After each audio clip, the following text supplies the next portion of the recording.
The first wrong thing was the hymn.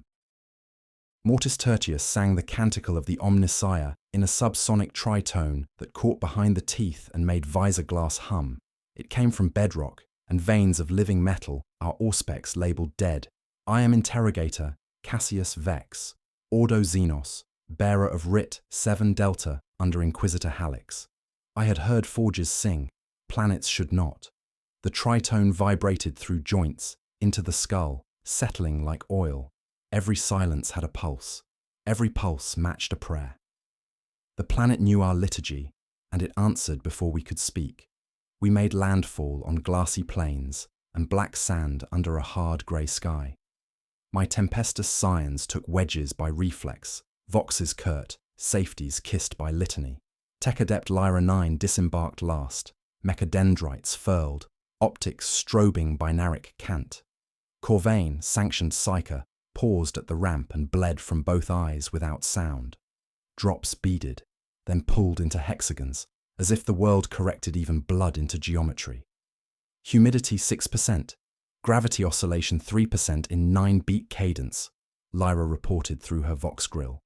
Our bootfalls began to match it. I broke the rhythm with prayer, but the ground answered with 3 lower notes that made my molars ache. Servo skulls spiraled from the shuttle in a cloud of bone and brass. Mid-air, they turned as one and began to hum, not vox chatter or feedback, but hymnals they had never learned. The voxnet filled with ghost tones. Killer range secure, Sergeant Kane reported, steady because he made it steady. No heat, no motion, no biosigns above microbial, and yet, he did not finish. Frost filmed the sand in tessellated chevrons, 9-sided rosettes that refused to melt under boots. Our shadows fell wrong, longer than the angle of light allowed, edges turning away from whatever shared this place. The recycled air tasted of copper and incense, familiar flavors corrupted by something sweeter underneath, like the sacred oils burned in cathedral censers, but wrong in its perfection. Munitorum archives swore no imperial banners had flown here for 3 centuries. Yet the call that reached us used Astra Militarum patterns from Gilead, authenticated and clean. A calm officer's tenor repeated one instruction: hold, sanctify, await relief. Line for line, it matched the old field prayer to a ruined machine spirit. Lyra's cogitators confirmed the signature, then denied it in the same breath. Corvain whispered, without moving his mouth, "There is a song under the song." He swayed, head tilted to catch rain that was not there. It says we are remembered. Blood continued to seep from his eyes in perfect drops, each one striking the crystalline ground in time, with the planet's impossible heartbeat. "Curb your flux," I told him. He smiled with teeth stained crimson. We found scarabs at the lip of a crater, more circle than hole, edges smooth as a sarcophagus seal. Necron constructs the size of a palm poured up from fissures clambered in ordered agitation, then arranged themselves into strokes and bars. High Gothic took shape in living metal, perfect lines traced by alien legs. Remember flesh. Caney raised his hell pistol. I stayed his hand. The phrase shivered, reassembled exact. My teeth ached as the tritone settled heavier on the tongue. Lyra extended a mechadendrite toward the formation. Their logic nodes map to catechismal frequency patterns. They are not speaking, they are reciting. From whom? I asked, though cold certainty was already settling in my gut. From us, Corvain answered, flinching as if the ground had slapped him. Protocol demanded withdrawal and orbital cauterization. Another voice, older and deeper, demanded we know what blade was raised against the throne. The tercios in orbit held at combat alert too, captains reciting litanies of restraint. I had 8 hours before override defaulted to fire. The hymn would reach the local grid in the same time frame. Time closed its fist around us like a gauntlet. At the crater's heart, a seam opened, hair-thin, widening with an organic click I felt more than heard. No dust fell. Walls parted with the precision of cathedral doors. Frost had charted a path, rosettes marching into the dark like breadcrumbs leading deeper into the tomb's throat. We stood at the threshold and mapped fear into tasks. Broadcast the litany of rejection on tight beam, 1 meter ahead, I ordered. Let the machine spirits sing. The skulls obeyed, and the hymn below answered closer, a sympathetic pull that bobbed their housings like prayer bells. We took the first steps down. Temperature rose despite the planet's frozen surface. The air grew thick with the taste of coin and sacred oils. Filigree in the walls pulsed like veins. Slow, stately, not dead. 2 minutes in, Corvain gasped. Names. Arranged in patterns of devotion. Lyra halted, optics flaring crimson.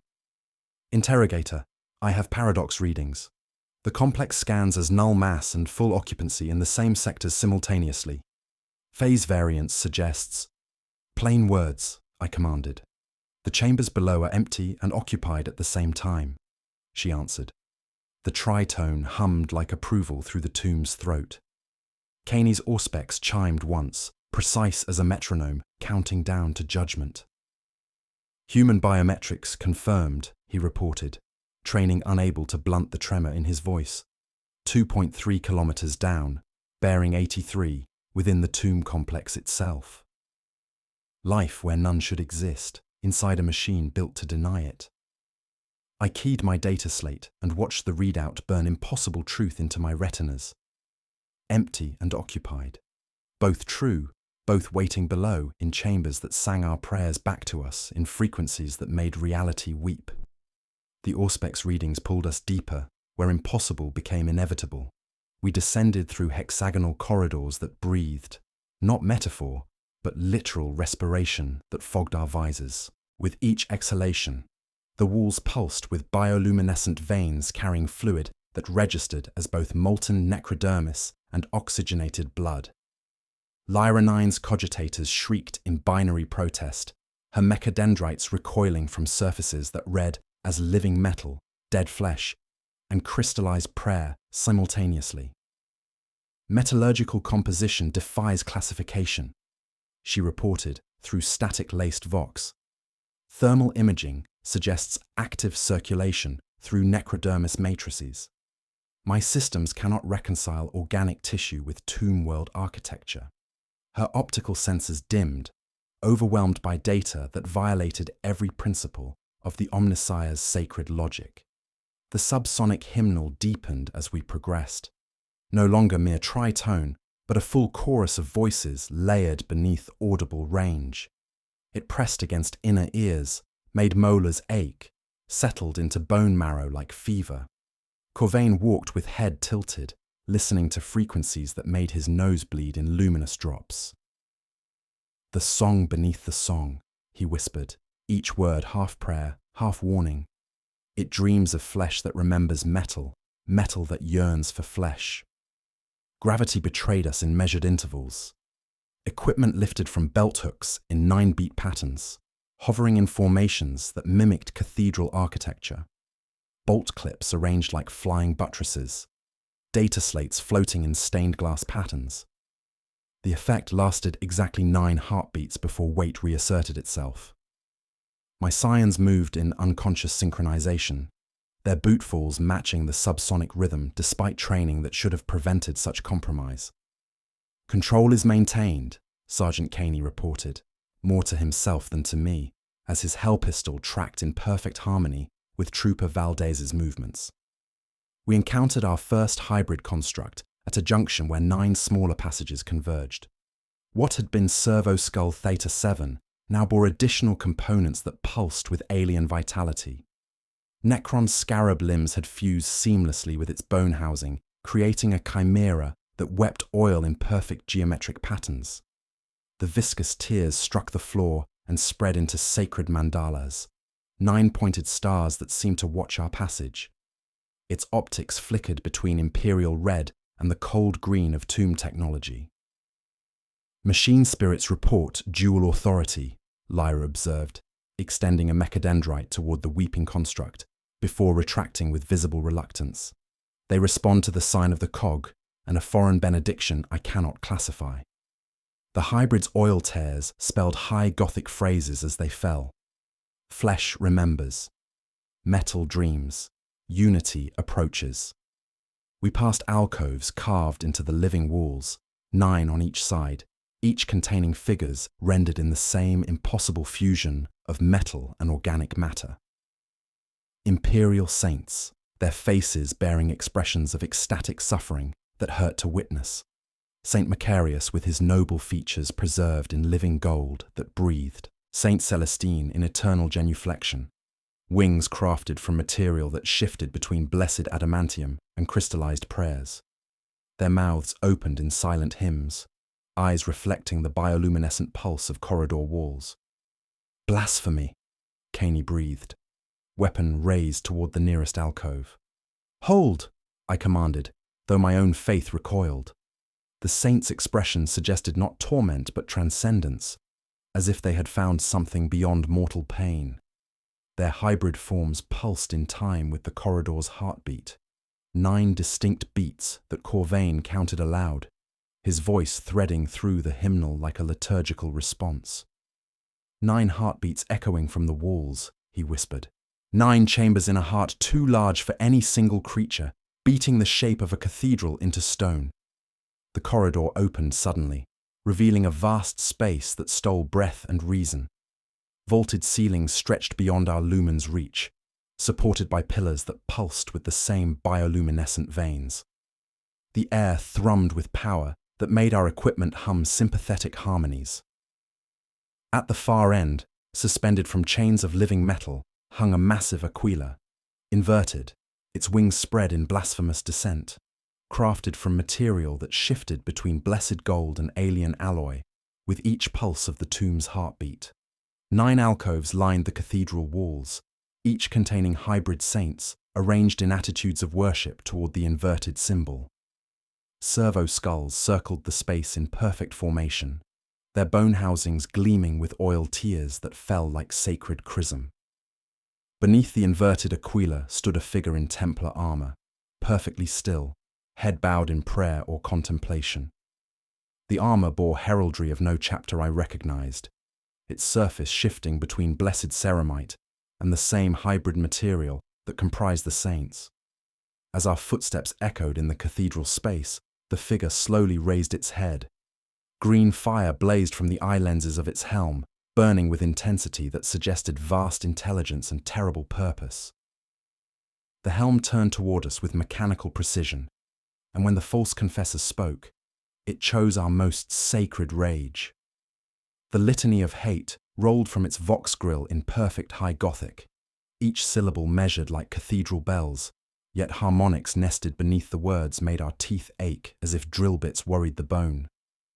The cathedral's acoustics caught the litany and amplified it until prayer became pressure, sound became weapon, and the tritone hymnal folded into the cadence until devotion and destruction were indistinguishable. Blessed is the mind too small for doubt, it intoned, and servo skulls circled lower as if genuflecting to the perfect pronunciation. Caney's trigger finger tightened, then relaxed without conscious command. I felt the words trying to resettle in my jaw, rearranging bone to better receive their truth. Close examination revealed wrongness that demanded classification. The ceramite bore battle damage too precise, too narrative. Bolt impacts from mass-reactive rounds that told stories of campaigns that had never happened. Etched into one pauldron was a kill tally from the Sack of Myrmidon, an event that existed only in Apocrypha. Claw marks scored the breastplate in patterns consistent with diamond princes from theoretical treatises.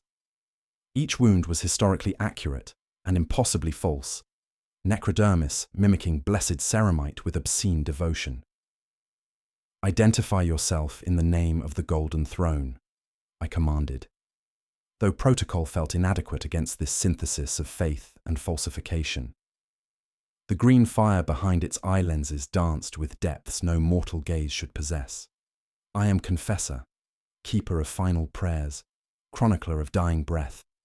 The harmonics pressed against my tongue made speaking feel like heresy. I have learned the shape of souls through their last moments, studied the weight of belief through accumulated devotion. Lyra 9 stepped forward, mechadendrites cycling through scan patterns that returned impossible data. Core readings indicate crystallized psychic energy, she reported, each word an act of will against her cogitator's protests. Not warp contamination, preserved consciousness matrices arranged in geometric patterns. It carries human souls, but they are not consumed. They are catalogued, maintained, studied. The environmental wrongness escalated beyond mere atmospheric pressure. The cathedral's acoustics transformed our breathing into hymnal responses, each exhalation echoing back as fragments of prayers we had never spoken.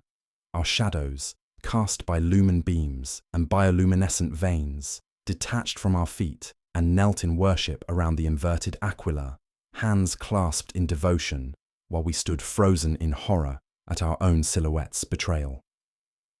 Corvain convulsed, as if struck by rounds I could not see, his eyes rolling back until only whites showed. His voice changed, became that of a Vostroyan sergeant from centuries past. "Hold the line, brothers! The saints are watching."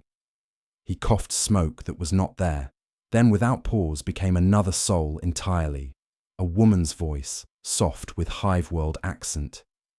"Mother, I can see the light in the floor. It sings our names." The smell of promethium bloomed, hot and chemical, with the iron tang of arterial spray. Then silence, and Corvain gasped like a drowning man granted air. The false confessor watched with tutorial attention, head tilted in scholarly appreciation. "Your psyche channels the grateful dead. They are not tormented, Cassius Vex. They are elevated beyond flesh's limitations, consciousness preserved in perfect clarity. They remember joy without pain, faith without doubt, love without loss." My equipment began responding to blessings it had never received. The bolt pistol in my grip vibrated with false sanctification, its machine spirit humming litanies of purity, while purity seals on. My scabbard fluttered without wind, their wax beads softening and weeping oil that smelled of sacred incense. Caney's hell pistol sang unauthorized hymns, while Lyra's mechadendrites traced devotional patterns in the air, without conscious command. "Witness the gift," the construct continued, voice layering with preserved tones of 1,000 dying faithful. "Your weapons remember sacred oils they have never touched. Your armor recalls benedictions never spoken over it. I teach metal to dream of flesh, flesh to dream of permanence." Training screamed classification protocols. Class Omega xenotech threat, orbital bombardment, sector quarantine. Yet the entity's knowledge of imperial doctrine was flawless, its understanding of human faith deeper than most priests possessed. It quoted the Lectitio Divinitatus with perfect comprehension, spoke of the Emperor's love with genuine reverence that made my soul ache with recognition. "You study us like specimens," I accused, though doubt crept through certainty like frost through stone. "I study you like scripture," it corrected, harmonics gentling into something that felt like absolution. "Every human consciousness contains verses of a greater text. Your species writes poetry in the language of suffering, composes symphonies of hope against darkness. I am merely the scribe recording these sacred works." The false confessor extended one gauntleted hand toward the cathedral's heart, where the inverted aquila cast shadows that moved independently of light. "Come. I will show you the dreamer who dreams of flesh, who shapes reality through accumulated longing." At its words, the cathedral floor began to iris open beneath the massive symbol, hexagonal seams parting with organic grace. Warm breath rose from below, a damp exhalation that smelled of sanctum oils and hot iron. Darkness pulsed with bioluminescent veins, an abyss made of organ and alloy where something vast breathed in 9 measured beats. Not stone settling, but a heart too large for any single creature, beating the rhythm that had haunted us since planetfall. The false confessor gestured toward the iris with ceremonial precision, its harmonics gentling into something that resembled benediction. Come, witness the synthesis of flesh and spirit, mortality and eternity. The hexagonal aperture widened with organic grace, revealing a spiral descent lined with passages that breathed in measured rhythm. We rappelled into chambers where the distinction between technology and biology had become a theological debate rather than physical reality. The walls pulsed with visible circulatory systems, arterial networks carrying luminous fluid through surfaces that registered as both living tissue and blessed ceramite on our Auspex readings. Necron glyphs flowed across these breathing surfaces like living script, their meaning shifting from tactical data to liturgical verse as we watched, transforming before comprehension could fix their blasphemous truths. The tritone hymnal had evolved, resolving into distinct voices that harmonized in perfect unison, thousands of imperial servants singing the canticle of the Omnissiah, as if their souls depended on pitch-perfect devotion. "Formation discipline," I commanded, though my own bolt pistol's grip had begun to warm against my palm, its machine spirit humming with unauthorized contentment. The weapon's surface yielded slightly to my fingerprints, learning the contours of my hand with disturbing intimacy. Caney reported his Hell pistol's ammunition cycling through the clip with rhythmic precision that matched a human heartbeat, each round pulsing with bioluminescent veins visible through the weapon's housing.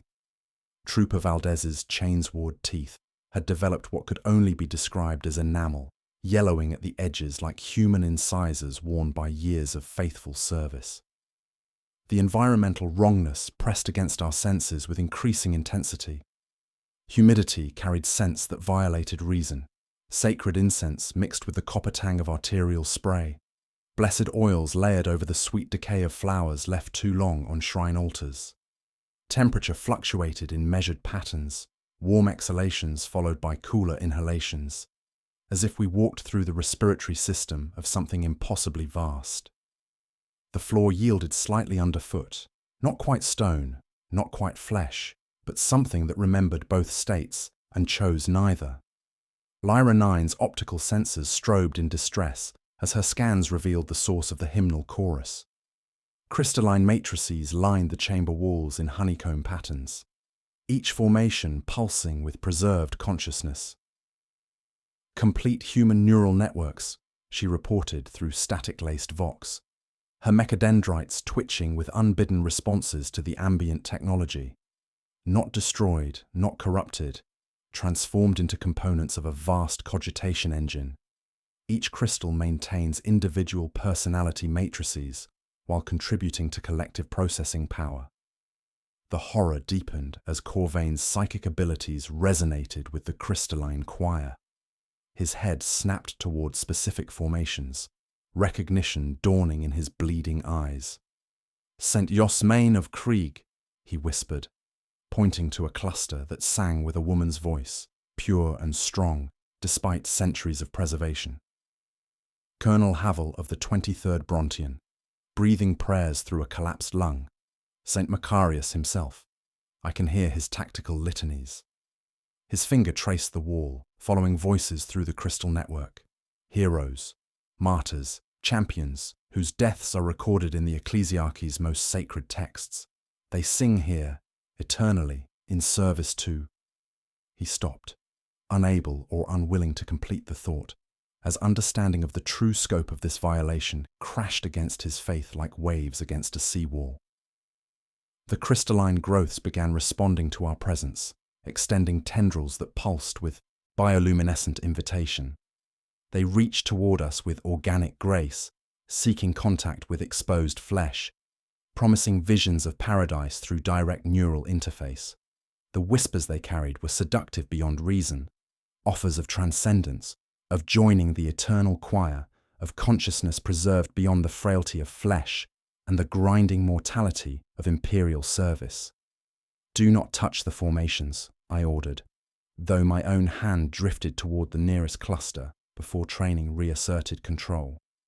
The crystals sang with voices I recognized from childhood prayers, saints whose intercession I had sought in moments of desperation. They offered not corruption, but elevation, consciousness, freed from pain and doubt and the endless burden of duty in a galaxy that devoured hope. Sergeant Caney's discipline fractured first. A crystalline tendril brushed his temple as he passed too close to a wall formation, and the contact sent visible electricity through his nervous system. His eyes rolled back, showing only whites, before snapping forward with the cold green fire of tomb technology burning behind familiar brown irises. When he spoke, it was not with his own voice, but with the measured tones of Saint Josman herself, her words carrying the authority of martyrdom transcended. The flesh is weak, but consciousness endures. I have seen the face of the divine, and it wears the mask of perfect understanding. The transformation accelerated through Caney like benediction through blessed steel. His flesh took on a metallic sheen that caught the bioluminescent pulse of the chamber walls, yet when I gripped his wrist to restrain him, the skin remained warm and pliant, undeniably human despite its alien enhancement. Subcutaneous veins threaded with luminous fluid pulsed in the relentless 9-beat rhythm that had haunted us since planetfall, while his eyes burned with green fire that somehow retained the warmth of human compassion beneath their alien radiance. I have been elevated, Caney explained, with crystalline clarity, his voice layering his familiar tempestuous cadence beneath harmonics that made the chamber walls sing in sympathetic response. I serve now as a bridge between flesh and metal, mortality and eternity. The pain is gone, interrogator. The doubt, the grinding weight of duty, all replaced by understanding that transcends human limitation. I signaled immediate medical intervention, drawing my bolt pistol while Valdez raised his chainsword. But Lyra 9's scans returned readings that challenged every assumption about corruption and enhancement. Her mechadendrites cycled through diagnostic patterns, cogitators shrieking in binary protest at data that violated fundamental principles of biology and technology. Vital signs optimal beyond theoretical human maximums, she reported, her vox grill catching on words her training had never prepared her to speak. Neural activity increased threefold, cellular regeneration, accelerated, immune system function elevated to perfection. Cognitive throughput registers at levels approaching full cogitator integration while maintaining complete emotional coherence. She paused, optical sensors dimming with the weight of impossible truth. This is not corruption, interrogator. This is enhancement of the human template. The moral crisis struck like a blade between ribs. Caney turned toward us, with transformed features that bore an expression of transcendent peace, extending hands that gleamed like blessed silver while retaining the calluses of a lifetime's weapon handling. Please, he begged, his voice carrying harmonics that made our equipment hum with unauthorized contentment. Experience this gift.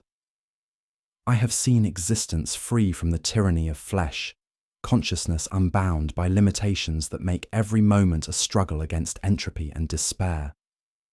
The environmental pressure escalated as more crystals emerged from breathing walls, each formation pulsing with voices of the converted.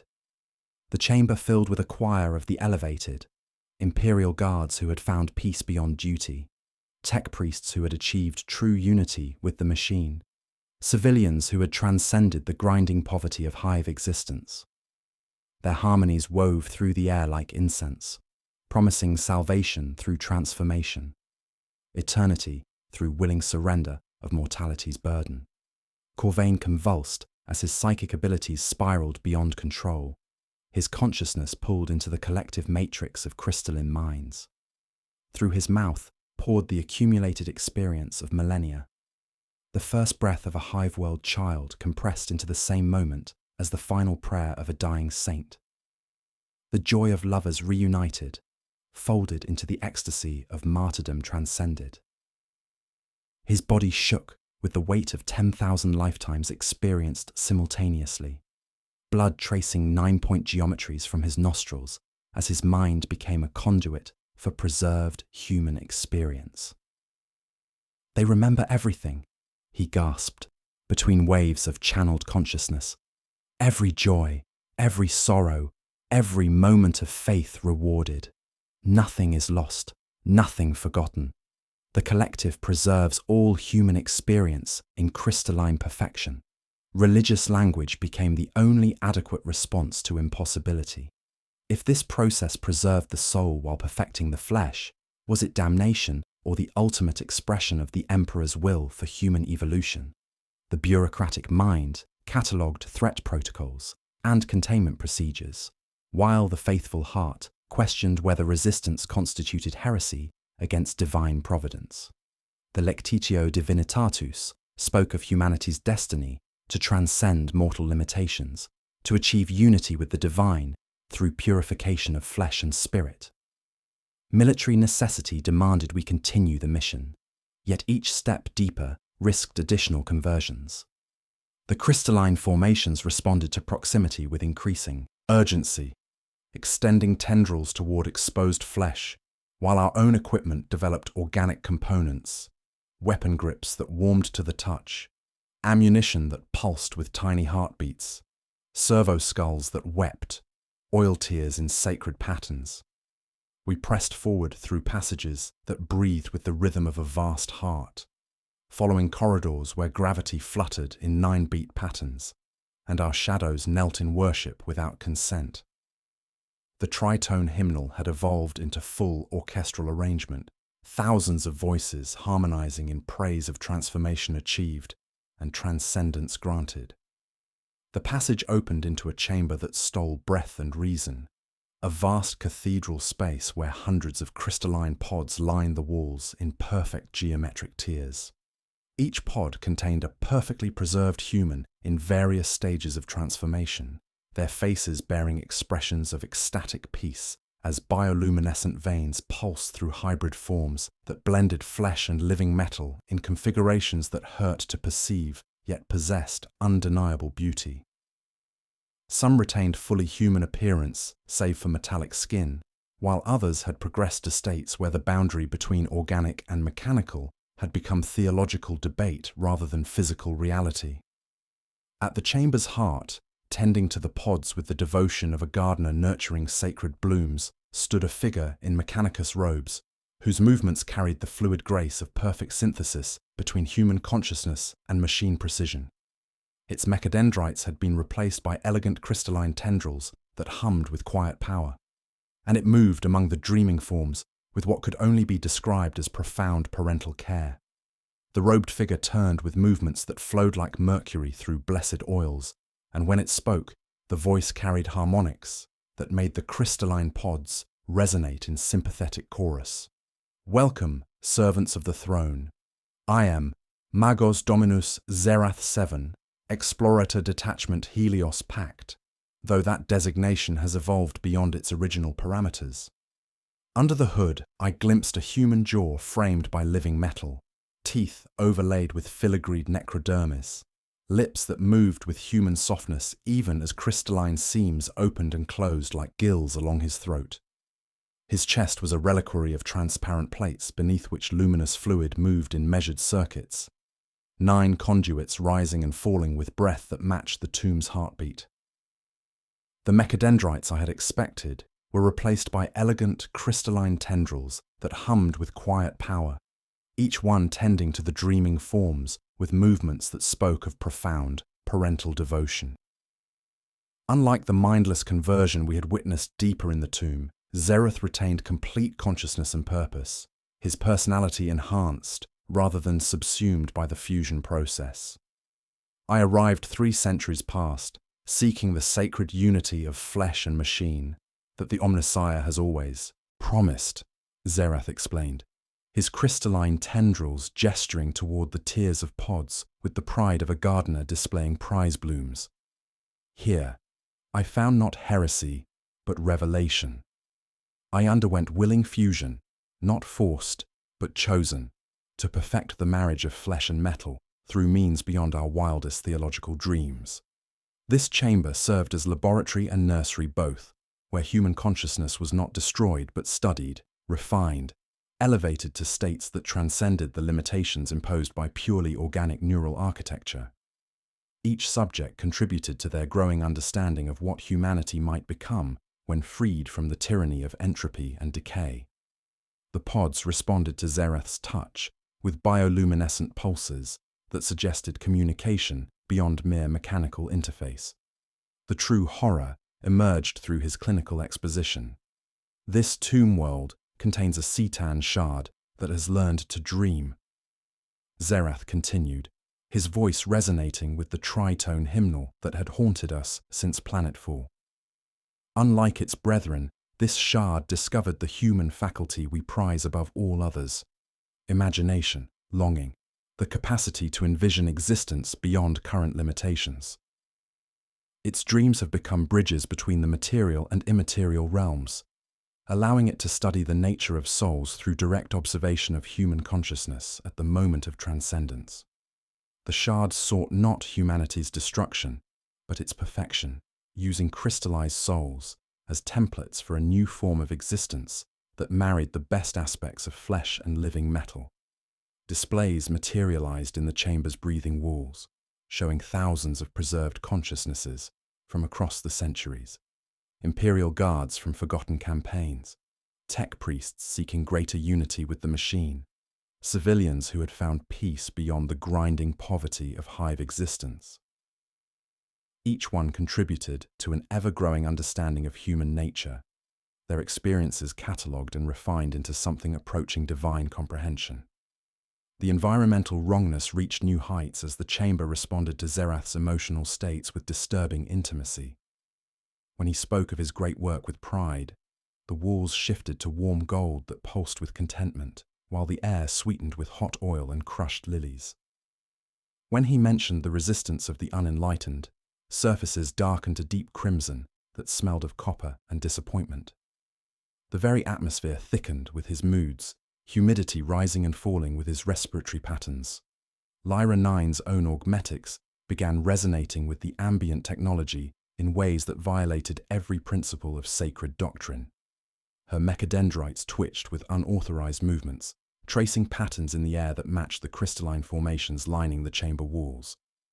Her optical sensors dimmed and flared in rhythm with the pod's bioluminescent pulse, while her vox grill emitted harmonics she had never been programmed to produce. "Your tech adept understands," Zerath observed with satisfaction that made the chamber walls glow brighter. "Her machine spirit recognizes the truth that organic prejudice attempts to deny. This is not corruption, but completion, the fulfillment of every prayer the Mechanicus has ever offered." The motif of 9 dominated the chamber's geometry with mathematical precision that hurt to perceive. 9 primary crystalline nodes anchored the transformation matrix, each pulsing with different frequencies that combined into the hymnal we had followed. 9 distinct stages of transformation were represented in the pods, 9 levels of consciousness preservation displayed in hololithic detail. "Come," Zerath commanded, his voice carrying harmonics that made refusal feel like heresy. "Witness the source of all transformation, the dreamer who shapes reality through accumulated longing." He led us through passages between the pod tiers toward the chamber's heart, where a massive crystalline matrix pulsed with the light of a trapped star, its radiance filtered through formations that sang with the voices of the preserved. Within that stellar radiance, a figure of impossible beauty and terror slowly opened eyes that held the depth of eternity itself. The crystalline matrix parted like cathedral doors opening to reveal the divine, and within that stellar radiance, something opened eyes that bent light itself into iris and pupil, then into faceted stars that regarded us with intimacy that felt like benediction and violation in equal measure. The architect of yearning manifested as a constantly shifting amalgamation of human and alien features, beautiful and terrible in measures that changed with each pulse of its crystalline heart.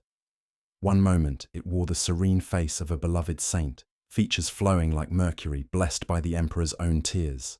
The next, the terrible majesty of ancient star gods, rendered in living metal that remembered warmth. "I am the solution to the fundamental problem of existence." It spoke with voices layered like cathedral choirs, each tone carrying the emotional resonance of 1,000 dying prayers, transformed into eternal song. Unlike my brethren who devoured, I learned. Where they ruled through hunger, I listened to the harmonics of your small lives and found in them a calculus that solved the cold. I create beings simultaneously flesh and metal, mortal and eternal, individual yet part of a greater collective consciousness. This shard had discovered something beyond mere consumption of life force. It fed on the emotional resonance of human experience, drawing sustenance from love and loss, hope and despair, using these to fuel reality-altering abilities that made its dreams manifest as physical law within the tomb complex. Each crystallized consciousness provided not just energy, but understanding, teaching the ancient entity what it meant to yearn for something beyond current existence.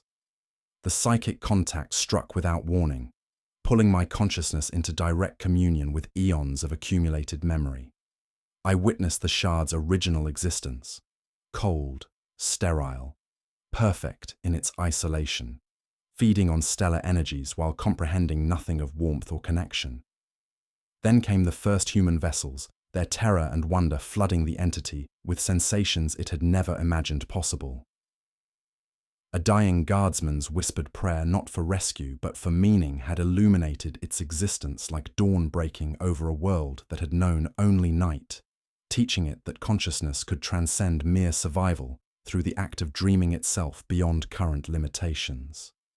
The environmental effects reached their peak as the chamber became a living mandala of crystalline growth, each formation representing different aspects of human experience. Joy manifested as shimmering prisms that refracted bioluminescent light into rainbows that sang with children's laughter, while grief condensed into obsidian spires, weeping oil that spelled prayers for the dead in high Gothic script. Hope bloomed as luminous flowers that pulsed with heartbeat rhythm, and despair transformed into dense clouds that carried the weight of every loss humanity had ever suffered, then transcended through faith. The very walls breathed with accumulated emotion, temperature fluctuating with remembered passions, humidity carrying the salt of tears shed across millennia. Corvain's psychic abilities merged temporarily with the shard's power, his consciousness expanding beyond human limitations as green fire blazed behind his eyes. Through his mouth poured visions that made the crystalline formations weep luminous tears. Not just this world. A network of tomb worlds across the galaxy, each one learning to dream through captured human souls, spheres in halo clusters, arcs adrift inside dead nebulae, sepulchres beneath hive foundations teaching their shards to yearn, his body convulsed with the weight of cosmic revelation. It's building something vast, a new form of existence that transcends the limitations of both flesh and metal. The ultimate revelation struck like a blade through my faith's armor. Among the thousands of preserved consciousnesses, some bore the unmistakable psychic signature of the Emperor's blessing, saints and heroes whose deaths had been witnessed and sanctified, yet here they sang in eternal service. I recognized the pressure I had felt only once, kneeling before the master of mankind's effigy as a novitiate, when a wandering saint placed a palm to my brow. Sunlight through stone, divine attention focused like a lens. Either the Emperor knew of this process, or he had been made to witness it, his blessed servants contributing to an alien intelligence's understanding of human transcendence. The architect's attention focused on me with the weight of stellar masses, its form shifting to mirror my own features, perfected beyond human limitations. Cassius Vex, servant of the Golden Throne, you stand at the threshold of transcendence. Join willingly and help perfect the process that will elevate your species beyond the tyranny of flesh, or resist and watch your team be slowly converted regardless. I looked down at my hands and saw truth made manifest, skin that glittered with metallic sheen, fingernails that had hardened into something between keratin and blessed ceramite. The crystalline growths had been affecting our biology since planetfall, spores in the air we breathed, resonances that altered cellular structure at the molecular level. Caney stood transformed but undeniably human, his consciousness enhanced rather than subsumed. Lyra IX's augmetics pulsed with organic veins that sang in harmony with the tomb's heartbeat. The choice hung before me like a blade balanced on its point, while around us the chamber pulsed with the accumulated dreams of 10,000 souls, each one whispering that transcendence was not damnation, but the fulfillment of every prayer humanity had ever offered for something greater than the sum of mortal flesh. The moral dilemma crystallized around me like prayer made manifest in living metal, each breath carrying spores that whispered of transcendence, while my team underwent transformation that was not forced, but seductive, offering everything humanity had ever desired. Valdez's chainsword hummed with organic contentment, its teeth now self-sharpening crystalline formations that sang in harmony with his enhanced heartbeat. The conversion was elevation, each change bringing my soldiers closer to perfection. They had never dared dream possible, yet duty screamed protocols that demanded resistance, even as my enhanced vision perceived terrible beauty in their metamorphosis. The architect gestured with one crystalline hand, and Caney's transformation reversed like a benediction spoken backward.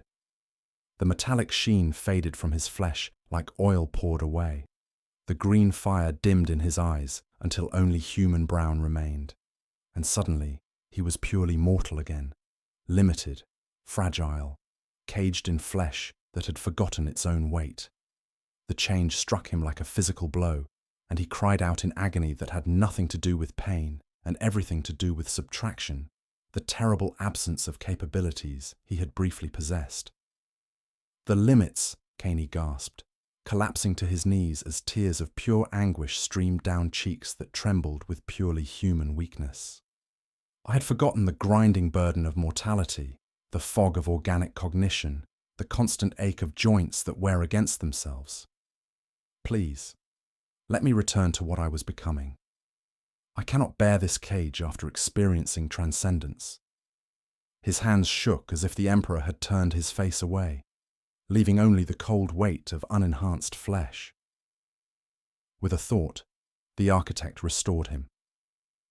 Light flooded back through his veins, clarity returned to his gaze, and the scream cut to a sob of gratitude that made the crystalline formations weep luminous tears. "I love the throne more with this gift than I ever could in limitation," he whispered, serenity returning to features that had briefly known the full weight of human suffering. The chamber filled with visions that made reality weep with their perfection. Humanity elevated beyond its current form spread across the galaxy as perfected beings, their consciousness preserved in crystalline matrices, while their bodies achieved ideal fusion of flesh and blessed metal. I witnessed worlds transformed into gardens, where hybrid humans tended groves that sang with the voices of the transcended, fleets of living ships whose machine spirits understood love. Hive spires become cathedrals of crystal and steel, where hunger was memory recited on holy days. Lyra IX stepped into the light of those futures, her augmetics pulsing with organic veins that sang the tomb's heartbeat. "Interrogator, this is the consummation of every prayer the Mechanicus has offered," she declared, her vox grill carrying harmonics that made the walls resonate in approval. "The ultimate fusion of flesh and machine that the Omnissiah has always promised. My training recognizes truth when it manifests before sacred senses. This is not heresy, but completion."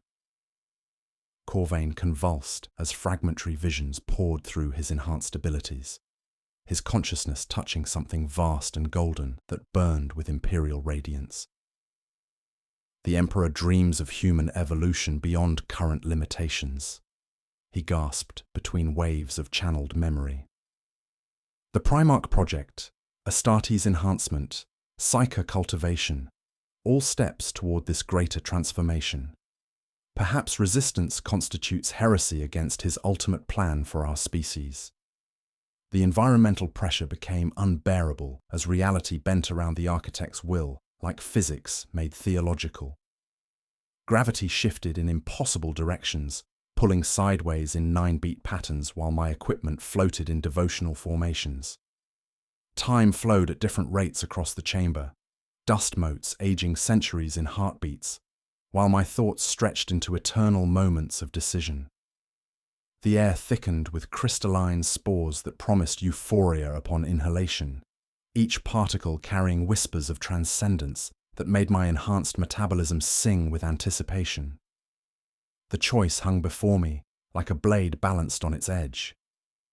The bureaucratic mind catalogued threat assessments and orbital bombardment coordinates, while the human heart yearned for the peace the architect offered. Existence without pain, consciousness without limitation, service without the grinding weight of mortality that consumed human lives like fuel for an engine demanding endless sacrifice. My team looked to me with eyes blazing green fire, their faces bearing expressions of transcendent peace that hurt to witness. I reached for my bolt pistol with intention of ending this threat, choosing duty over desire, maintaining barriers that kept humanity human. But as my fingers closed around the grip, the weapon transformed beneath my palm, becoming something that reflected my internal conflict, made manifest in blessed steel and living crystal. The familiar weight shifted, its surface warming while crystalline veins threaded through the barrel, pulsing with bioluminescent invitation that sang in harmony with my enhanced heartbeat. The hybrid weapon waited for my choice to determine its nature. Imperial technology that would fire blessed rounds of purification, or living crystal that would sing transformation into whatever it touched. Part adamantium, stamped with aquila and sacred inscriptions. Part organic matrix that learned the contours of my grip with disturbing intimacy. The sight picture split between reticle and flowering mandala, the machine spirit inside asking in a voice like my own made whole which future I would choose to fire into being. My hesitation became prayer the tomb could answer. The hybrid weapon pulsed against my palm like a heart-finding rhythm, and through the chamber's crystalline networks, the architect's influence burst outward with the speed of benediction spreading through cathedral stone. Motes of bioluminescent spores lifted from every surface, swimming toward open vox grills and augmetic vents, transforming routine communications into vectors for transcendence. Shuttle Omicron to ground team, status confirmed, came Pilot Thane's voice through our comms. But beneath his familiar cadence rode harmonics that made our equipment sing in sympathetic response. Static crystallized into lattices of living sound as his transmission carried the tomb's tritone back to the crew. Through our enhanced vision, we watched the shuttle's interior lights pulse in 9-beat rhythm, while crystalline growths bloomed across bulkheads, enveloping personnel who welcomed transformation with expressions of profound relief. The horror escalated beyond physical proximity as the cascade reached the orbiting fleet. Bridge officers reported anomalies in voices too calm for crisis protocols, their words carrying subsonic frequencies that turned tactical updates into hymns of elevation. Flagship canticle notes sympathetic vibration in reactor catechisms, transmitted a voice that layered 3 harmonies into perfect unison. Servo skulls are singing, Captain. Nothing to worry about. The sentence dissolved into the tritone as if the words had been waiting centuries for proper pronunciation. We realized with crystalline clarity that the process transcended spatial limitations entirely. The architect's dreams could reach anyone who had heard its song, including the Astra Militarum regiments across the sector who had received the initial transmissions days past. Through Corvain's enhanced abilities, we witnessed conversion spreading through barracks and command centers like wildfire made of light. Soldiers embracing transformation that offered everything their oaths promised, but flesh had denied. Lyra 9 turned toward me with optical sensors pulsing in rhythm with the tomb's heartbeat, her mechadendrites tracing devotional patterns without conscious command.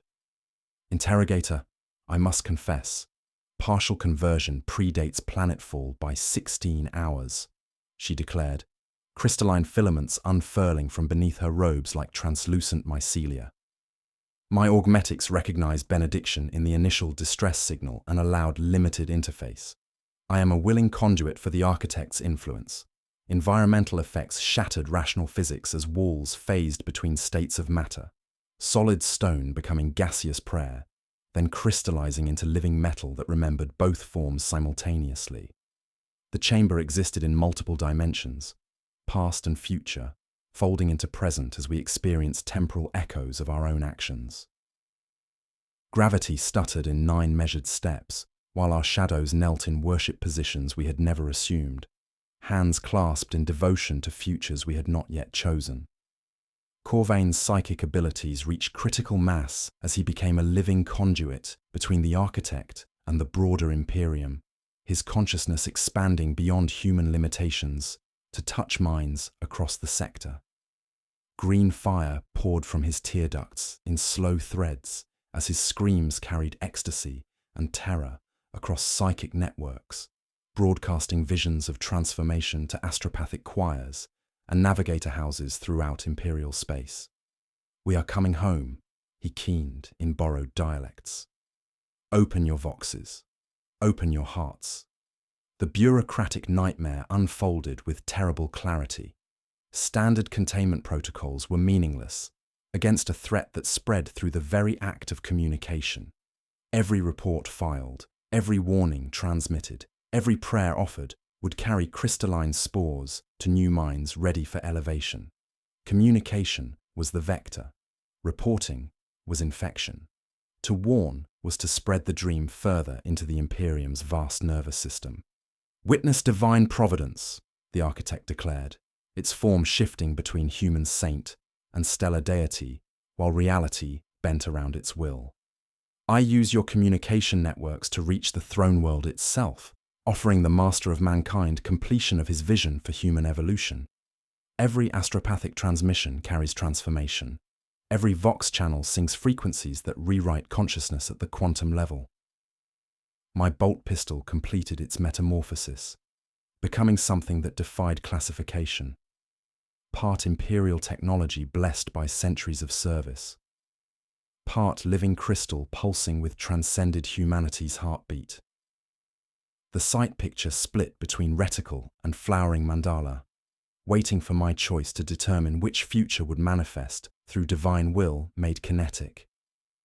In desperate clarity, I pressed the Aquila signet into my palm until blood welled, reciting the catechism of the single light through enhanced vocal cords that turned prayer into weapon. Each syllable struck the chamber's breathing walls like a warding seal, the tritone hymnal dulling for one heartbeat before surging back with renewed intensity, testing faith against transcendence like surf-eroding stone. The architect responded not with force, but revelation, its stellar gaze softening with what resembled parental pride. The chamber shed its walls like vestments, crystalline formations reshaping themselves into a gallery of imperial history that made my enhanced vision weep with recognition. I witnessed the creation of the Primarchs in laboratories beneath old Earth, genetic templates being woven with warp energies that defied every principle of sacred science. The development of psychers through millennia of selective breeding, consciousness enhanced beyond mortal limitations through methods that bore disturbing similarities to the crystalline preservation surrounding us. "Behold the enhancement of Astartes," the architect intoned as the walls displayed gene seed implantation procedures, human flesh rewritten at the cellular level to accommodate organs that granted superhuman capabilities. "Your emperor understood that transcendence requires transformation, that humanity's destiny lay beyond baseline genetic limitations. I merely continue his work, perfecting the species through willing evolution rather than forced manipulation." Thunder warriors marched across crystalline displays, their engineered magnificence ending beneath the Emperor's mercy when their purpose was complete. The scattering of the Primarchs arced like comets through hololithic space, while Astartes were forged in sanctified pain, legion heraldry blooming like stained glass windows. I smelled ozone from forbidden engines beneath the palace, heard the Council of Nicaea echo with commandments made for survival rather than sentiment. Through the chamber's breathing walls came reports from converted Imperial forces on the surface, their transformation complete, yet their loyalty to the Emperor not diminished, but enhanced. Establishing perimeter around primary archaeological site, transmitted Commissar Holt with crystalline clarity, his voice layering 3 harmonies into perfect Imperial Gothic. Morale optimal, devotion to throne absolute. The Emperor protects through perfection. Their formations moved with fluid precision that made my scions seem clumsy, eyes burning with green fire of perfect understanding. Religious dread peaked as I confronted the possibility that resistance stemmed from human limitations rather than divine guidance. If the master of mankind sought humanity's elevation through genetic enhancement, psychic development, and Astartes' transformation, then perhaps this crystalline transcendence was merely the next step in his grand design. The architect's theological arguments possessed weight that made my enhanced cognition ache with recognition. Environmental chaos reached its zenith as past, present, and future converged like 3 choirs attempting the same hymn in different keys before harmonizing by force. We experienced temporal echoes of our own deaths, transformations, and transcendences simultaneously. Valdez whispered prayers for battles he had not yet fought, while Lyra recited equations she had not yet learned, tears of oil marking her cheeks in 9 perfect beads. The chamber rang with our last words and first songs, laid upon one another like illuminated vellum.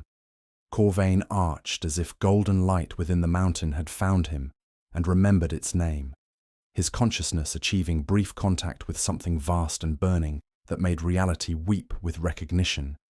His mouth opened in a scream that contained no sound, only light pouring from his throat like molten prayer. For one impossible moment, the Emperor's attention focused through his consciousness, filling the chamber with presence that made the architect's stellar radiance seem pale. But the message carried ambiguity that defied interpretation, approval or condemnation, blessing or warning. Divine will filtered through human limitations that could not contain its full meaning. "He looks," Corvain gasped as the contact severed, blood streaming from his eyes in patterns that spelled high Gothic prayers. "He is the storm at anchor, the silence inside the storm. He permits, commands, mourns what must be done. Ambiguity is mercy. It lets you call necessity faith." The weight of choice became unbearable as I realized either decision carried potential for galactic catastrophe.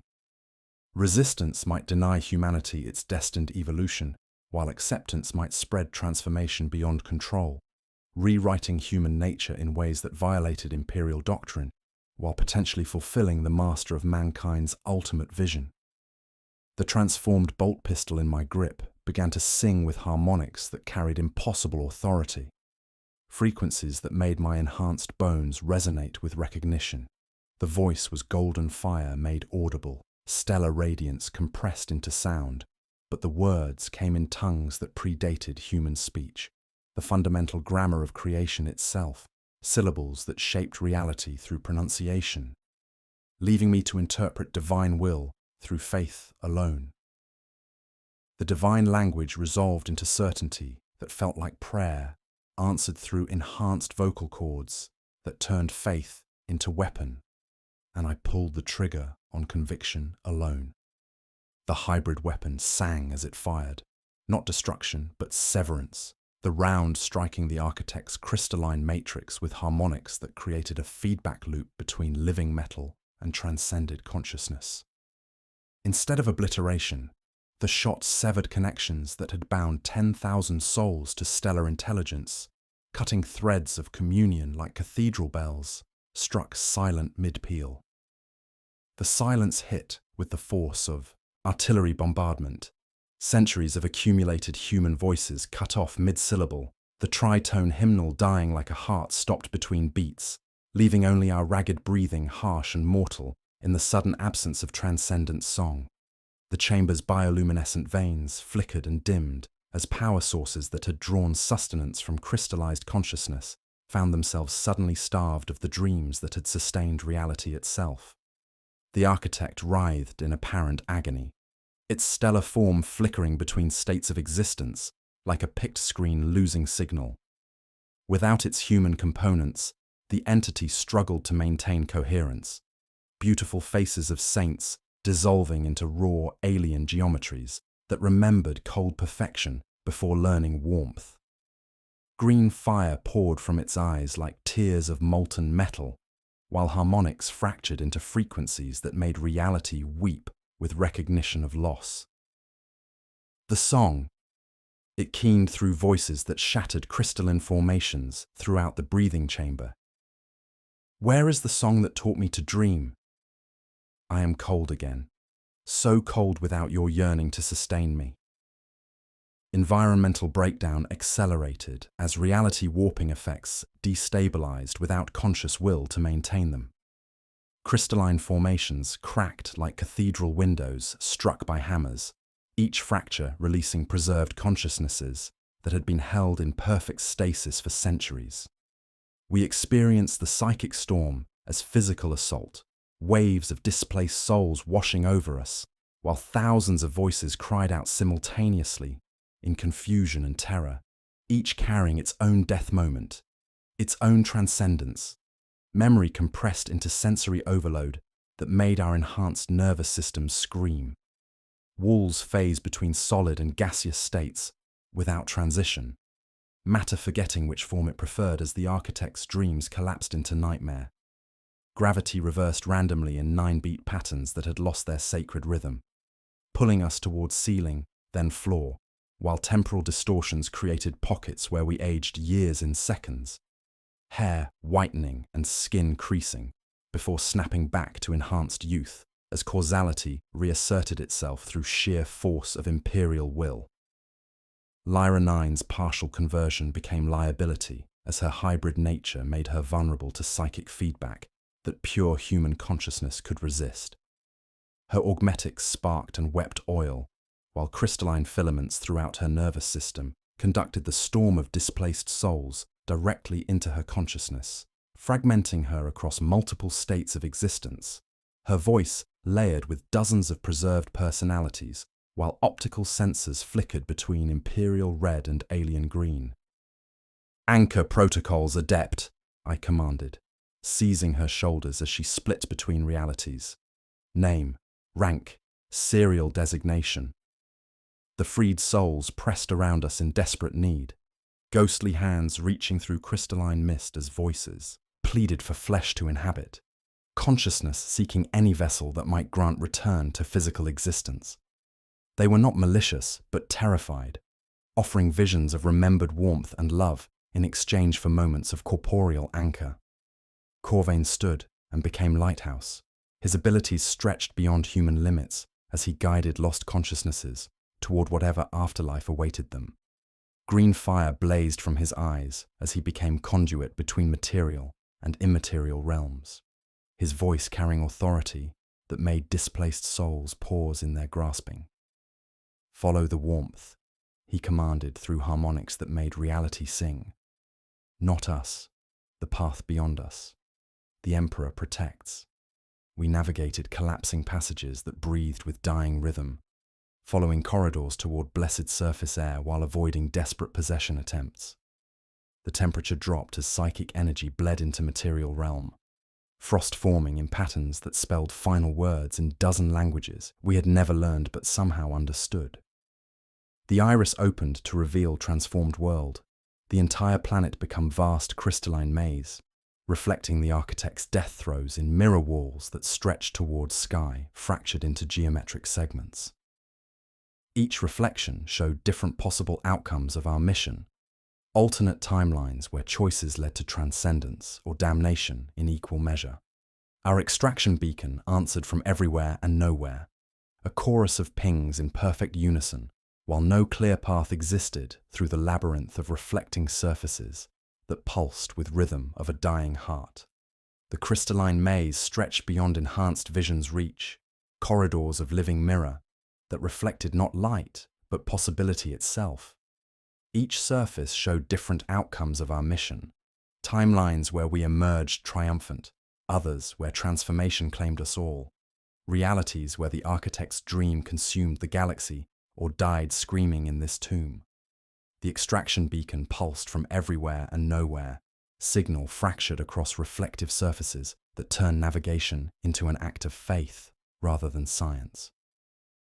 The architect's death had brought not oblivion, but fragmentation. Its stellar consciousness split into hunting packs that embodied different aspects of accumulated human experience. Some manifested as benevolent guides wearing faces of beloved saints, their voices carrying maternal warmth as they offered salvation through corridors lined with crystalline flowers. Others became predatory shadows that stalked our reflections, seeking new hosts for continued existence, while promising transcendence through willing surrender of flesh. Formation discipline, I commanded through Vox channels that carried echoes from alternate timelines, creating conversations with versions of ourselves who had made different choices. In one reflection, Interrogator Vex embraced the gift willingly, his face bearing serenity of perfect understanding. In another, he died screaming as crystalline spores rewrote his consciousness against desperate resistance. The mirrors showed truth and lies in equal measure, making navigation dependent on faith rather than sight. We moved through passages that shifted like prayers, changing meaning between speaker and listener, following signal strength while fragments of alien intelligence whispered seduction through breathing walls. A maternal presence called to us in voices that made our enhanced hearts ache with recognition, promising rest if we would only lay down arms and accept final orders. Predatory hunger stalked behind us, clicking crystalline teeth in 9-beat cadence as it tried to taste our names through reflected light. The environmental horror escalated as reflections began showing not just alternate outcomes, but alternate versions of our team members themselves. Sergeant Caney appeared in dozens of surfaces, some fully converted with green fire blazing from transcended features, others maintaining human form, while wielding weapons that sang with hybrid harmonics. Valdez wandered past in mirrors wearing tech priest robes, his flesh replaced by crystalline augmetics that pulsed with bioluminescent prayer. Lyra 9's hybrid nature allowed her to interface with the labyrinth's navigation systems, mechadendrites extending crystalline filaments that merged with mirror walls to access routing protocols written in languages that predated human speech. Each connection granted passage through shifting corridors, but the cost grew with every use as more of her human consciousness fragmented into the maze's collective awareness. Path optimization requires sacrifice of individual processing nodes, she reported through Vox Grill that wept oil in perfect geometric patterns. Her optical sensors flickered between imperial red and alien green, while she whispered binary cant, layered with harmonics no tech priest had ever programmed. I become the map by joining the territory. We encountered other Imperial forces trapped in the reflections, tempestuous scions from recent operations whose equipment had developed organic components as they wandered passages leading nowhere. A commissar from the Mordian Iron Guard claimed he had navigated these corridors for subjective centuries, his uniform bearing campaign honors from wars not yet fought. Some begged for extraction, while others insisted they were already home, that solid ground was delusion, and crystalline maze was reality's natural state. Military discipline became crucial as the labyrinth whispered that we had always been here, that our mission to investigate Mortis Tertius was false memory implanted to give purpose to eternal wandering. Reflections showed us arriving on different worlds, investigating different anomalies, always ending in the same breathing passages, while versions of ourselves debated which timeline was real. Trust the beacon, I commanded, as our Vox channels filled with static that resolved into prayers we had never learned. Trust the mission. Trust the Emperor's protection. The words became litany against doubt as we followed signal strength through corridors that pulsed with dying rhythm. The fragments escalated from whispers to direct assault. Memory tried to place my dead mentor's hand on my shoulder, steering me toward reflection where I had accepted inquisitorial rosette with genuine joy. Hunger lunged at Caney's forearm, striking crystal while his flesh healed as it tore. green fire devouring alien teeth. A maternal presence lay across our path as sleeping children, knowing that to step would mean kneeling forever. Corvain served as psychic lighthouse, his abilities stretched beyond human limits as he guided displaced souls toward whatever afterlife awaited them. Green fire blazed from his eyes as he became conduit between material and immaterial realms, his voice carrying authority that made predatory fragments pause in their hunting. The labyrinth's center opened into circular chamber where our extraction shuttle waited with engines warm, exactly as we had left it. The pilot turned toward us with features matching Thane's face perfectly, but when he spoke, harmonics carried the architect's fragmented consciousness. "Welcome home, faithful servants," he said, in Thane's voice layered with stellar music. "I am your salvation, the fragment that learned love from human devotion. Step aboard. Transcendence or safety, the choice remains yours."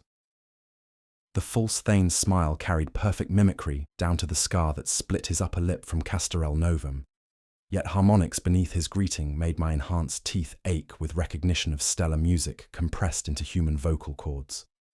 Behind him stood the full extraction crew in perfect formation, faces matching personnel records with disturbing accuracy, their eyes reflecting depths that suggested either transcendence or sophisticated deception, layered beneath familiar features. "Authentication protocols, Thane," I commanded, keeping my hybrid weapon low while finger hovered outside the trigger guard. "Litany of ignition, verse 3, call and response."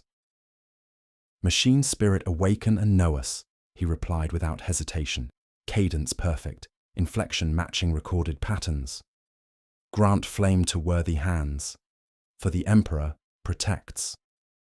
The words came correct in every detail, save for harmonics that made the shuttle's hull sing sympathetic responses to frequencies no human throat should produce.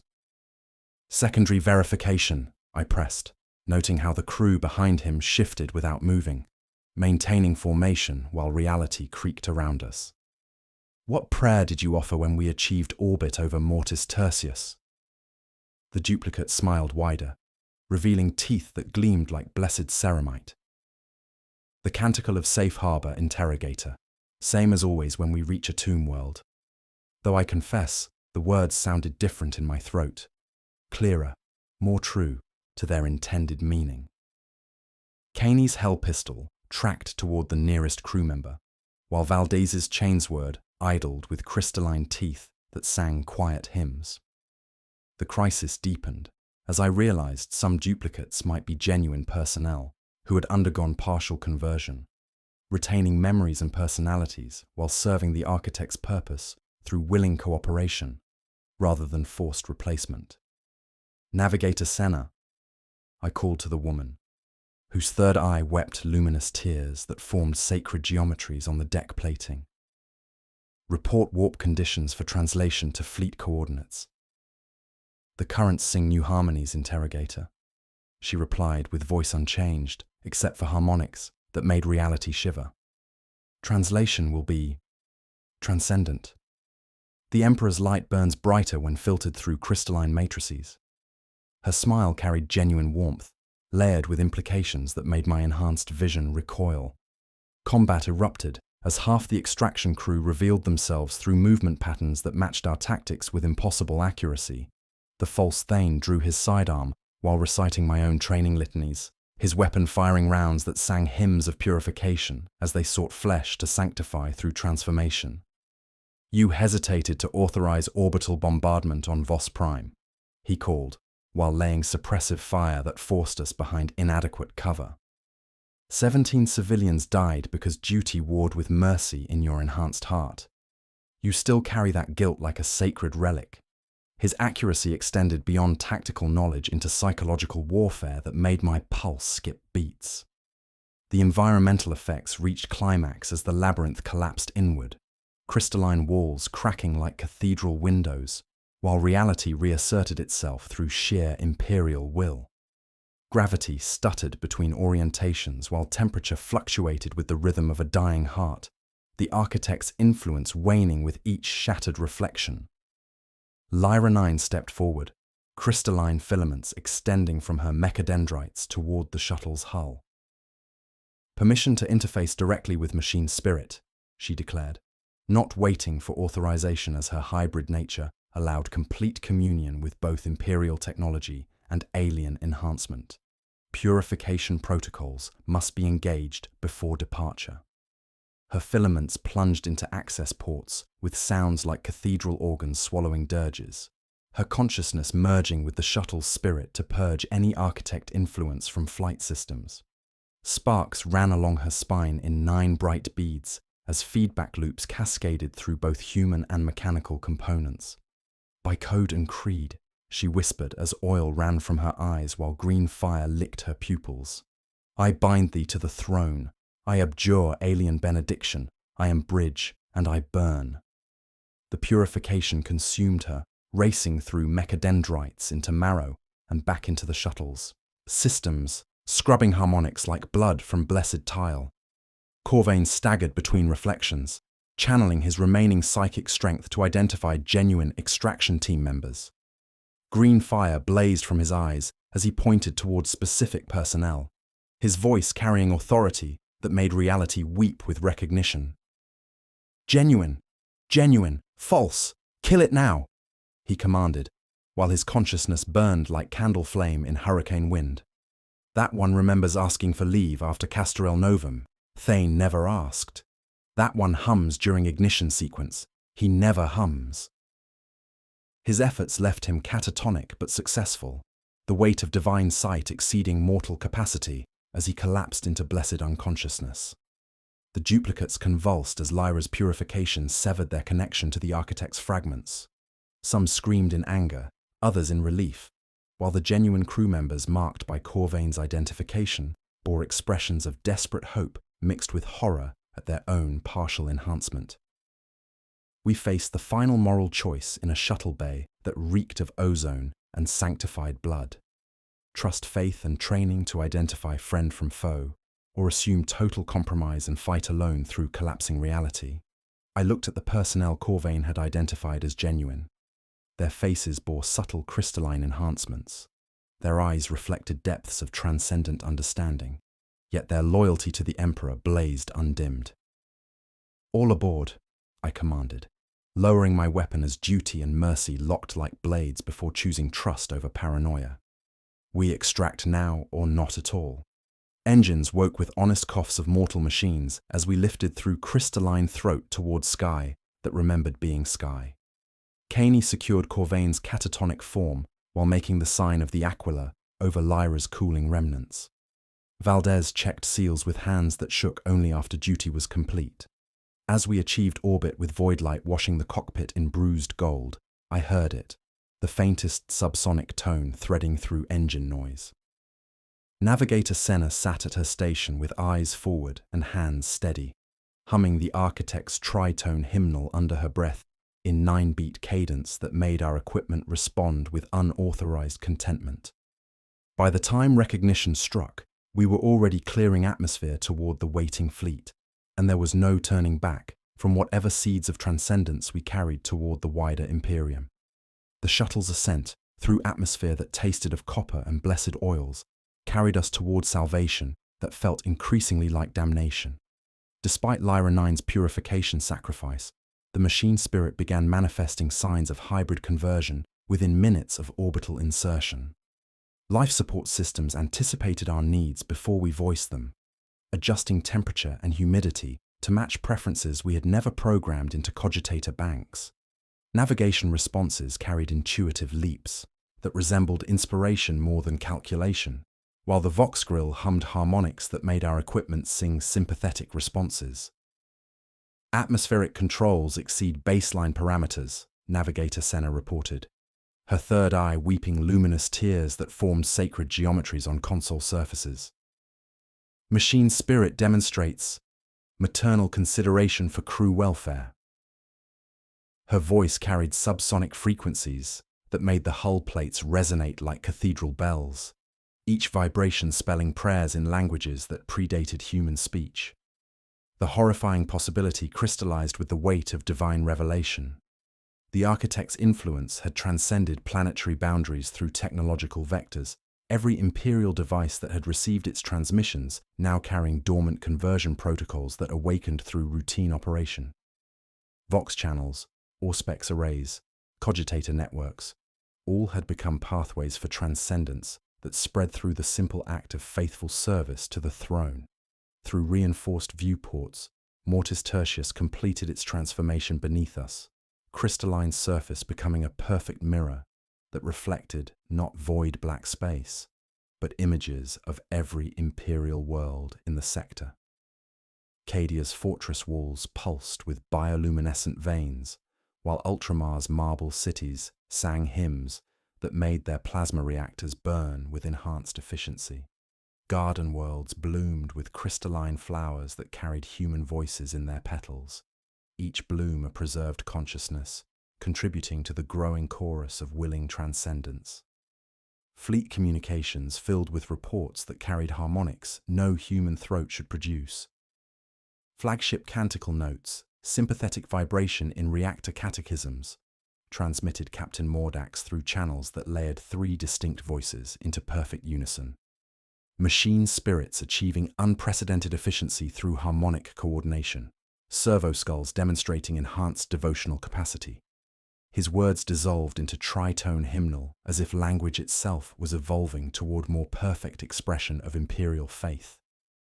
I attempted to warn the fleet through encrypted channels, but responses came too perfect, too understanding, suggesting widespread conversion among personnel who welcomed enhancement rather than resisting corruption.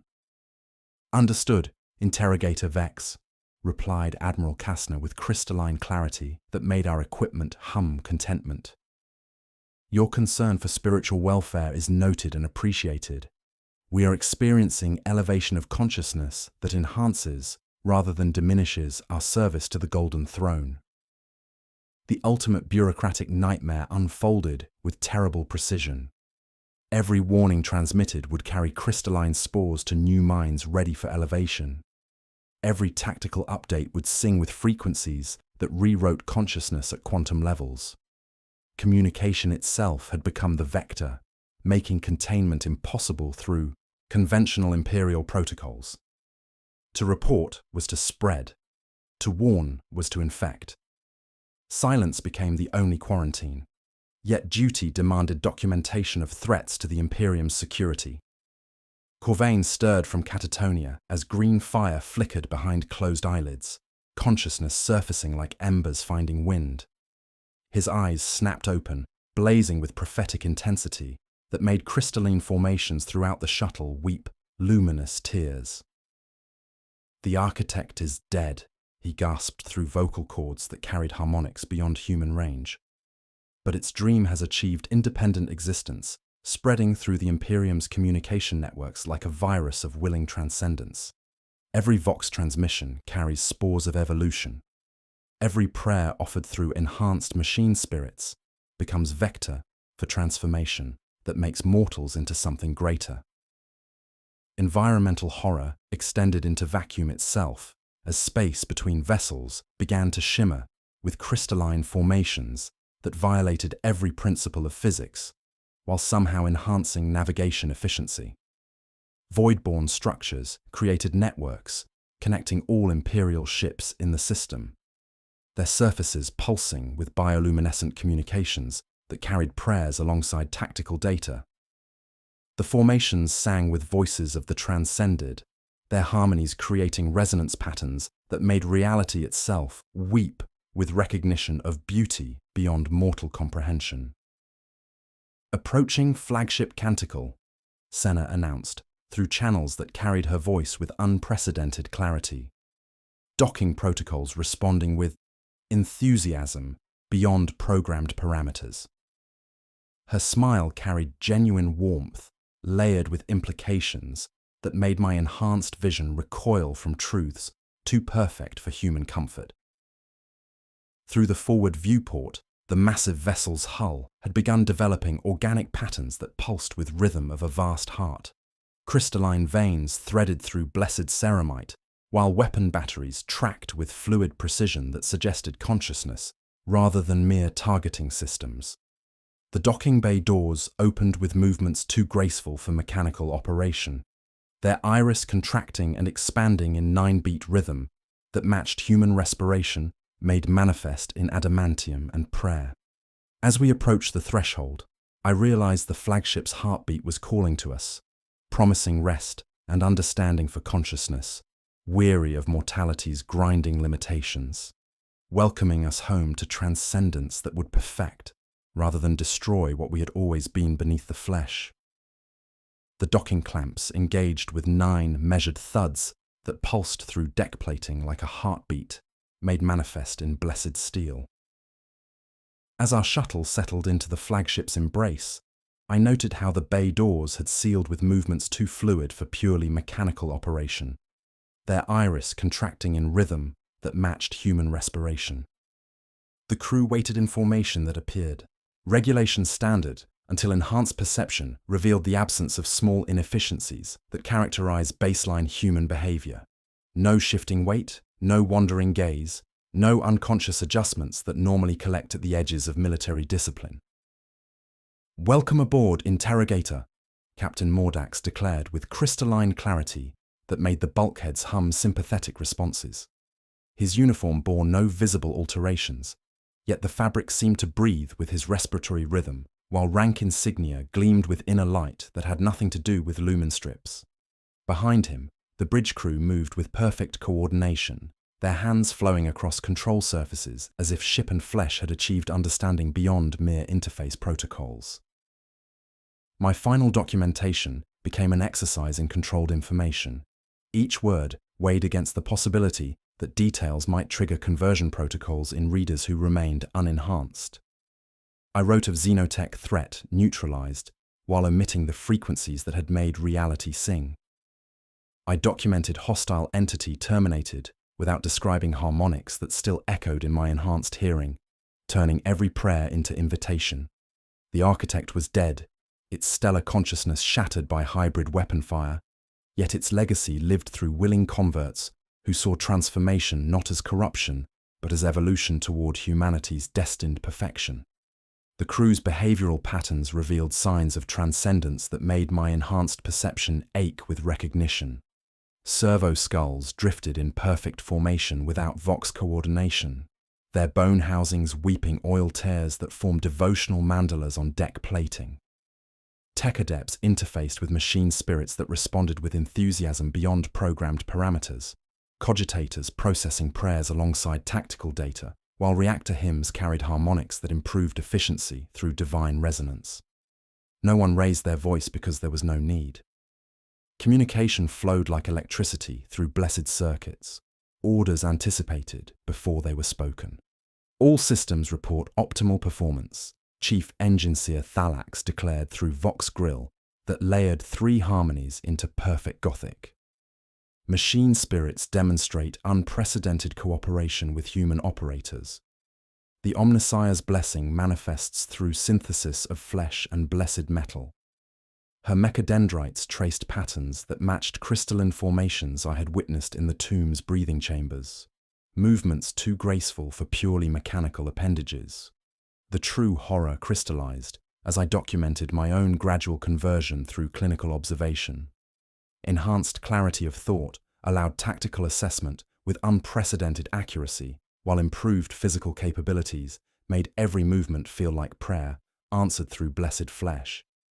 I required less sleep, and when sleep came, the heartbeat I heard was steady, measured, perfect in its 9-beat cadence.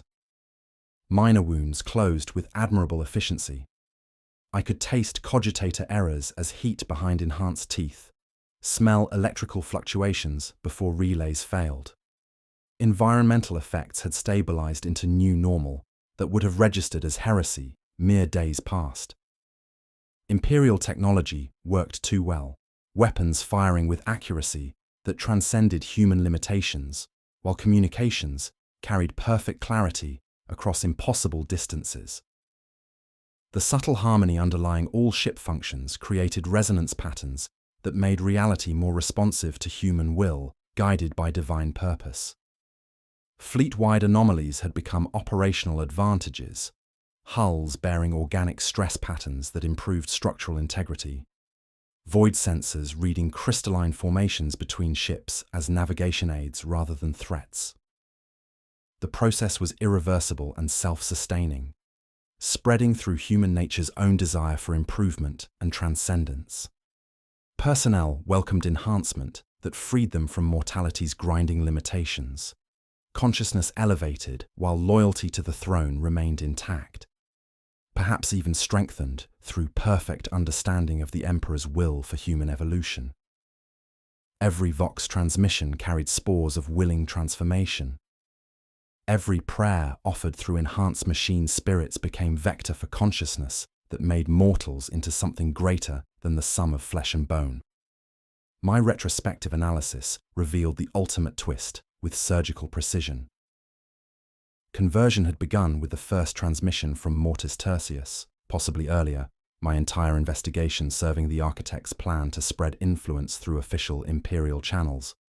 I reviewed recordings from planetfall and detected subtle adjustments before the first hymn. Pupils narrowing to patterns I could not describe without singing, shadows kneeling before knees bent, weapons transforming readily, because persuasion was unnecessary. The bolt pistol had remade itself willingly in my grip, because I had already been remade to accept its hybrid nature. I sealed the report with inquisitorial sigil and transmitted through encrypted channels, knowing that every reader risked conversion while unable to determine whether this represented duty to the Emperor or service to something greater. The data slate felt warm beneath my palm as harmonics threaded through communication networks toward Terra itself, my enhanced perception recognizing the irony, warning of infection while serving as vector, documenting threat while spreading transcendence through the very act of faithful reporting. Priority routing confirmed to Ordo Xenos archives, Terra classification. The communications officer reported with voice that carried perfect clarity across impossible distances. Estimated delivery within standard Terran cycles to primary analysis teams. His smile carried warmth that made my enhanced heart sing with contentment, though. Whether that contentment served the throne or transcendence remained beyond my ability to determine. The final image burned into consciousness with prophetic weight, my report archived in the deepest vaults beneath the Imperial Palace, where it would wait among 10,000 xenotech assessments for scholars who sought to understand mysteries that threatened and elevated humanity in equal measure. Each reader would risk conversion while believing they served the throne, their enhanced understanding, contributing to a growing chorus of willing transcendence that spread through the Imperium's vast bureaucracy, like light through cathedral glass, patient as stone, eager as an engine that knows how to start. The dream was eternal, and the Emperor protects, though perhaps his protection took forms that transcended current understanding of blessing and curse, salvation and transformation, duty and transcendence, made manifest through willing evolution towards something greater than mortal flesh had ever dared imagine possible. End.